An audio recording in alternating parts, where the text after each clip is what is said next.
பரமசிவன் ஐயா அவர்கள் எழுதிய பண்பாட்டு அசைவுகள் அப்படிங்கிற புத்தகத்திலிருந்து உணர்வும் உப்பும் அப்படிங்கிற ஒரு தலைப்பை பற்றி தான் இந்த காணொலியில் நம்ம பார்க்க போகிறோம். உப்பு என்ற சொல்லுக்கு சுவை என்பதே முதல் பொருள் அப்படின்னு குறிப்பிடுறாங்க. இனிப்பு, துவர்ப்பு, கசப்பு, இந்த சுவை எல்லாமே உப்போட சுவையை கொண்டே, உப்பு என்கிற வார்த்தையை கொண்டே இந்த 3 வார்த்தைகளும் அமைஞ்சிருக்கு அப்படிங்கிறதையும் இதன் மூலமாக சொல்ல வராங்க. நாம் பயன்படுத்துகிற உணவுக்கு பயன்படுத்தக்கூடிய உப்புக்கு பேர் வெள்ளுப்பு அப்படின்னு பெயர் இருக்குது அப்படிங்கிறதையும் இந்த நூலில் குறிப்பிடப்பட்டிருக்குது. சம்பளம் அப்படிங்கிற வார்த்தை உப்புலேருந்து தான் வந்திருக்கு அப்படிங்கிறத இந்த நூலாசிரியர் குறிப்பிடுறாரு. அதாவது செய்த வேலைக்கு மாற்றாக கூலியாக என்ன கொடுத்துருக்காங்கன்னா சம்பாவும் அலமும் கொடுத்துருக்குறாங்க அப்படின்னு சொல்கிறாரு. அந்த காலத்தில் அதாவது சம்பா அப்படிங்கிறது நெல்லை குறிப்பிடுது. அலம் அப்படிங்கிறது உப்பளத்தில் விளையிறதுனால உப்போட பேர் அலம் அப்படிங்கிறதும் குறிப்பிட்டு அந்த 2 வார்த்தைகளும் சேர்ந்து தான் சம்பளம் அப்படிங்கிற வார்த்தையாக இங்கே இப்போ வந்திருக்கு அப்படிங்கிற ஒரு குறிப்பை நமக்கு உணர்த்துறாங்க. அதோட ஆங்கிலத்தில் சேலரி அப்படிங்கிற வார்த்தையும் சால்ட் அப்படிங்கிற வார்த்தையிலிருந்து தான் உருவாகிருக்கணும். உப்பு அடிப்படையாக வச்சு தான் இந்த வார்த்தை வந்திருக்கணும் அப்படிங்கிறதும் இதன் மூலமாக நமக்கு தெரிய வருது. தமிழ்நாட்டில் பெரும்பாலான ஜாதியார்களிடத்தில் இப்போதைக்கு ஒரு பழக்கம் முன்னாடி இருந்து வழக்கில் இருந்திருக்கு. என்ன அப்படின்னா, ஒரு மணமகள் திருமணம் முடிந்து முதன் முறையாக கணவன் வீட்டுக்கு போகும்போது உப்பை ஒரு ஓலை கூடையில் வச்சு எடுத்துகிட்டு போகிற ஒரு பழக்கம் இருந்திருக்கு. அதோட புதுமனை புகுவிழா அப்படின்னு ஒன்று நடத்தும் பொழுது அவங்களுடைய உறவினர்கள் எல்லாரும் அரிசியும் உப்பும் அன்பளிப்பாக கொண்டு அந்த வீட்டுக்காரங்களுக்கு கொடுத்துருக்குறாங்க அப்படிங்கிற ஒரு குறிப்பும் நமக்கு கிடைக்குது. அது மட்டும் இல்லாமல் மதுரை சுற்று வட்டாரத்தில் இருக்கக்கூடிய ஒரு பிரிவினர் பெண்ணை உறுதிப்படுத்த போகும் பொழுது அரிசியும் உப்பும் கொண்டு போய் அந்த பெண்ணை உறுதிப்படுத்துறதுக்காக பெண் பார்க்கும் படலத்தும் போது அதை கொடுத்துருக்குறாங்க. தமிழ்நாட்டில் பெரும்பாலான மக்கள் ஒருத்தர் இறந்துட்டாரு அப்படின்னா அவர் இறந்த அதுக்கப்புறம் வர்ற ஒரு 8வது நாள்லையோ இல்லை 10வது நாள்லையோ அவருக்கு உணவு படைக்கிற ஒரு பழக்கம் நம்ம நிறைய மக்கள்கிட்ட இருக்குது.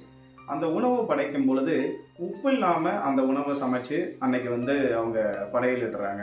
இதுக்கு என்ன காரணம் அப்படின்னா, உப்பு இல்லாமல் அவருக்கு சமைச்சு வைக்கும்போது உறவினை அறுத்தல், இறந்தவரோடு இருக்கக்கூடிய உறவினை அதோடு நம்ம வெட்டி விட்டுறோம், அறுத்துடுறோம் அப்படிங்கிற ஒரு அந்த கருத்துக்காக அந்த 8வது நாளில் இறந்தவருக்கு படைக்கிற உணவு உப்பு இல்லாமல் சமைக்கப்படுது அப்படிங்கிற ஒரு முக்கிய கருத்தும் நமக்கு இதன் மூலமாக தெரியும்.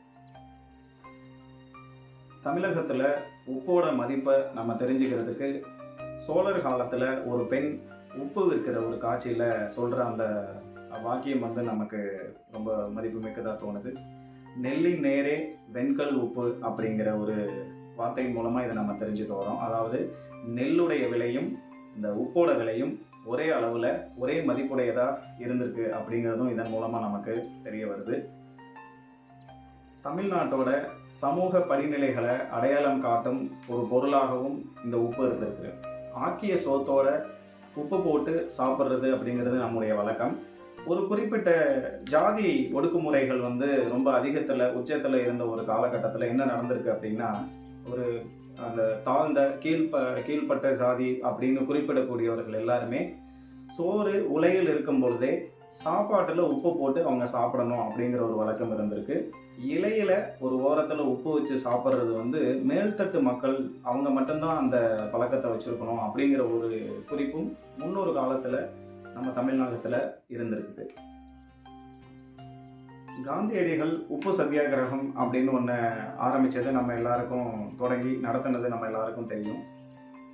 இதோட பொருள் என்ன, ஏன் வெள்ளையர்கள் உப்புக்கு வரி போட்டாங்க அப்படின்னு சொல்லும் பொழுது, உப்பு எல்லாருடைய பயன்பாட்டிலையுமே இருந்திருக்கு. பணக்காரராக இருக்கலாம், ஜாதி இருக்கலாம், எல்லா விதமான மக்களுடைய பயன்பாட்டிலையுமே இந்த உப்பு பயன்படுத்தப்பட்டிருக்கு. அதனால் உப்புக்கு இவங்க வெள்ளையர்கள் வரி போட்டிருக்காங்க. காந்தியடிகள் அந்த உப்புக்கு வரி போட்டதை எதிர்த்ததுக்கு காரணம் என்ன அப்படின்னா, உப்புக்கெல்லாம் வரி போடும் அரசாங்கம் ஒரு அரசா அப்படின்னு சொல்லிட்டு தான் காந்தியடிகள் என்ன பண்ணுறாரு அப்படின்னா, இந்த உப்பு சத்தியாகிரகம் அப்படிங்கிற ஒரு உப்புக்கு வரி போடும் அந்த முறையை எதிர்த்து அவர் போராடுறாரு. இதுவரைக்கும் நாம் பார்த்த பயன்பாடு மட்டுமல்லாது தற்போதும் நம்முடைய உணவில் உப்பின் முக்கியத்துவம் ரொம்ப அதிகமாக இருக்குது. அது தமிழர்களுடைய உணவோடு மட்டுமல்லாது இந்தியர்களோட உணவிலும் மிகுந்த முக்கியத்துவம் வாய்ந்ததாக இருக்குது. இதுவரைக்கும் இந்த காணொளியை பார்த்த உங்கள் அனைவருக்கும் என்னுடைய நன்றி. வணக்கம்.